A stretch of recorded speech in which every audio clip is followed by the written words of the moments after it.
किसी शहर के रेलवे स्टेशन पर एक भिखारी रहता था। वह वहां आने जाने वाली रेलगाड़ियों में बैठे यात्रियों से भीख मांगकर अपना पेट भरता था। एक दिन जब वह भीख मांग रहा था तो सूट बूट पहने एक लंबा सा व्यक्ति उसे दिखा। उसने सोचा कि यह व्यक्ति बहुत अमीर लगता है, इससे भीख मांगने पर यह मुझे जरूर अच्छे पैसे देगा। वह उस लंबे व्यक्ति से भीख मांगने लगा। कहा, तुम हमेशा मांगते ही हो, क्या कभी किसी को कुछ देते भी हो? भिखारी बोला, साहब मैं तो भिखारी हूँ, हमेशा लोगों से मांगता ही रहता हूँ। मेरी इतनी औकात कहाँ कि किसी को कुछ दे सकूं। लंबा व्यक्ति बोला, जब किसी को कुछ दे नहीं सकते तो तुम्हें मांगने का भी कोई हक नहीं है। मैं एक व्यापारी हूँ और लेन देन में ही विश्वास करता हूँ। अगर तुम्हारे पास मुझे कुछ देने को हो तभी मैं तुम्हें बदले में कुछ दे सकता हूँ। तभी वह स्टेशन आ गया जहाँ पर उस लंबे व्यक्ति को उतरना था। वह ट्रेन से उतरा और चला गया। इधर भिखारी उसकी कही गई बात के बारे में सोचने लगा। उस लंबे व्यक्ति के द्वारा कही गई बात उस भिखारी के दिल में उतर गई। वह सोचने लगा कि शायद मुझे भीख में अधिक पैसा इसीलिए नहीं मिलता क्योंकि मैं उसके बदले में किसी को कुछ दे नहीं पाता हूँ। लेकिन मैं तो भिखारी हूँ, किसी को कुछ देने लायक भी नहीं हूँ। लेकिन कब तक मैं लोगों को बिना कुछ दिए केवल मांगता ही रहूंगा। बहुत सोचने के बाद उस भिखारी ने निर्णय किया कि जो भी व्यक्ति उसे भीख देगा तो उसके बदले में वह भी उस व्यक्ति को कुछ जरूर देगा। लेकिन अब उसके दिमाग में यह प्रश्न चल रहा था कि वह खुद भिखारी है तो भीख के बदले में वह दूसरों को क्या दे सकता है। इस बात को सोचते हुए 2 दिन हो गए, लेकिन उसे अपने प्रश्न का कोई उत्तर नहीं मिला था। तीसरे दिन जब वह स्टेशन के पास बैठा हुआ था तभी उसकी नजर कुछ फूलों पर पड़ी जो स्टेशन के आसपास के पौधों पर खिल रहे थे। उसने सोचा, क्यों न मैं लोगों को भीख के बदले कुछ फूल दे दिया करूं। उसको अपना यह विचार अच्छा लगा और उसने वहां से कुछ फूल तोड़ लिए। अब वह ट्रेन में भीख मांगने पहुंचा। अब जब भी कोई उसे भीख देता तो उसके बदले में वह भीख देने वाले को कुछ फूल दे देता। उन फूलों को लोग खुश होकर अपने पास रख लेते थे। अब भिखारी रोज फूल तोड़ता और भीख के बदले में उन फूलों को लोगों में बांट देता था। कुछ ही दिनों में उसने महसूस किया कि अब उसे बहुत अधिक लोग भीख देने लगे हैं। वह स्टेशन के पास के सभी फूलों को तोड़ लाता था। जब तक उसके पास फूल रहते थे तब तक उसे बहुत से लोग भीख देते थे। लेकिन जब फूल बांटते बांटते खत्म हो जाते तो उसे भीख भी नहीं मिलती थी। अब रोज ऐसा ही चलता रहा। एक दिन जब वह भीख मांग रहा था तो उसने देखा कि वही लंबा व्यक्ति ट्रेन में बैठा है जिसकी वजह से उसे भीख के बदले फूल देने की प्रेरणा मिली थी। वह तुरंत उस व्यक्ति के पास पहुंच गया और भीख मांगते हुए बोला, आज मेरे पास आपको देने के लिए कुछ फूल हैं। आप मुझे भीख दीजिए तो बदले में मैं आपको कुछ फूल दूंगा। उस लंबे व्यक्ति ने उसे भीख के रूप में कुछ पैसे दे दिए और भिखारी ने कुछ फूल उसे दे दिए। उस लंबे व्यक्ति को यह बात बहुत पसंद आई। वह बोला, वाह क्या बात है, आज तुम भी मेरी तरह एक व्यापारी बन गए हो। इतना कहकर फूल लेकर वह लंबा व्यक्ति अपने स्टेशन पर उतर गया। लेकिन उस लंबे व्यक्ति द्वारा कही गई बात एक बार फिर से उस भिखारी के दिल में उतर गई।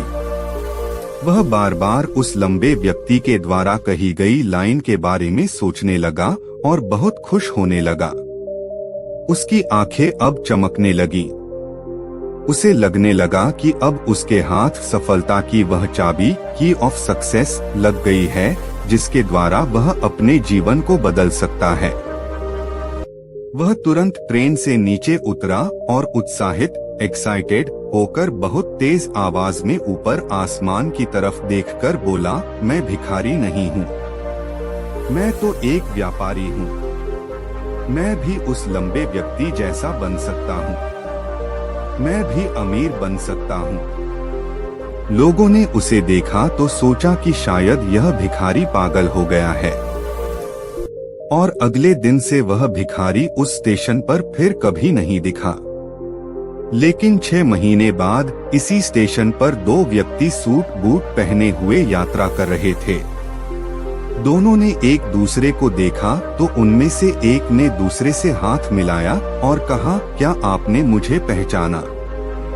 दूसरा व्यक्ति बोला, नहीं, क्योंकि मेरे हिसाब से हम लोग पहली बार मिल रहे हैं। पहला व्यक्ति बोला, नहीं, आप याद कीजिए, हम पहली बार नहीं बल्कि तीसरी बार मिल रहे हैं। दूसरा व्यक्ति बोला, मुझे याद नहीं, वैसे हम पहले 2 बार कब मिले थे? अब पहला व्यक्ति मुस्कुराया और बोला, हम पहले भी 2 बार इसी ट्रेन में मिले थे। मैं वही भिखारी हूँ जिसको आपने पहली मुलाकात में बताया कि मुझे जीवन में क्या करना चाहिए, और दूसरी मुलाकात में बताया कि मैं वास्तव में कौन हूँ। दूसरा व्यक्ति मुस्कुराया और अचंभित होते हुए बोला, ओ, याद आया, तुम वही भिखारी हो जिसे मैंने एक बार भीख देने से मना कर दिया था और दूसरी बार मैंने तुमसे कुछ फूल खरीदे थे, लेकिन आज तुम यह सूट बूट में कहाँ जा रहे हो और आजकल क्या कर रहे हो?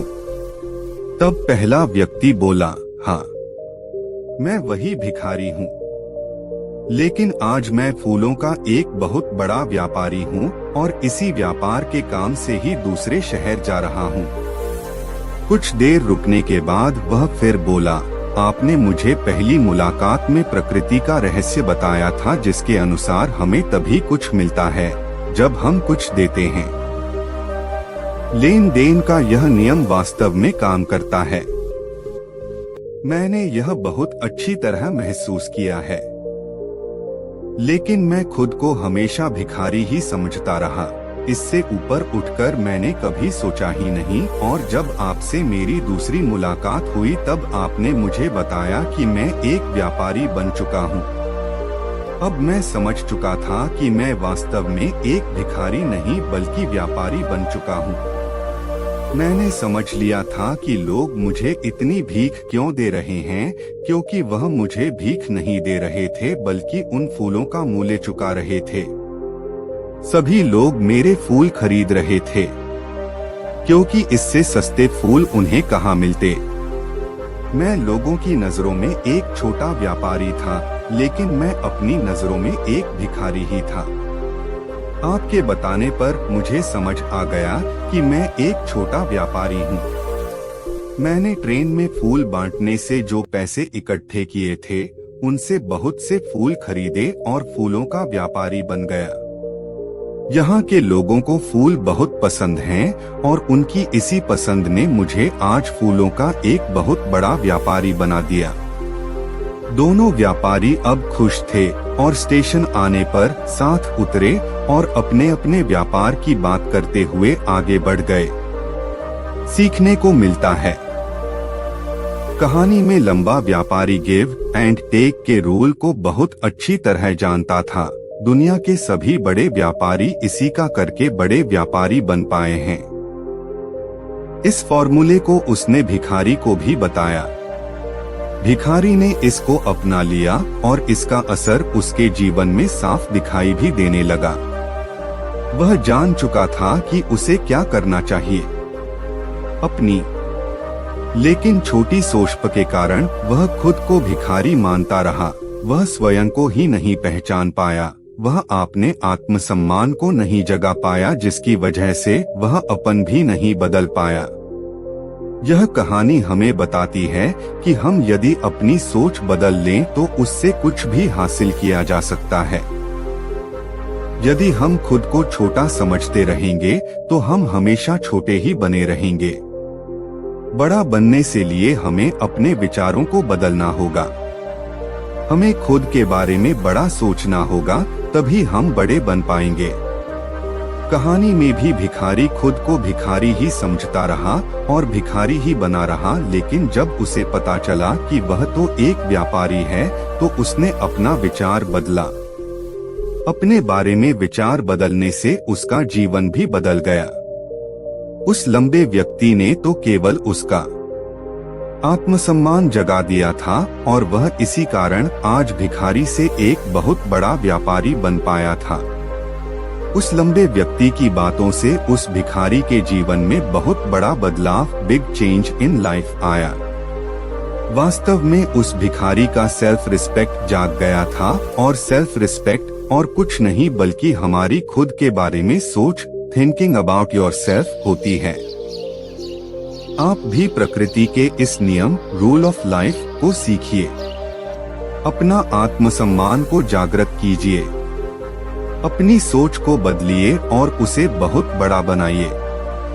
ऐसा करके तो देखिए, आप पाएंगे कि आपका जीवन बदल चुका है तथा आप एक पहाड़ पर सबसे ऊपर खड़े हैं और पहाड़ का नाम है सफलता, सक्सेस। आए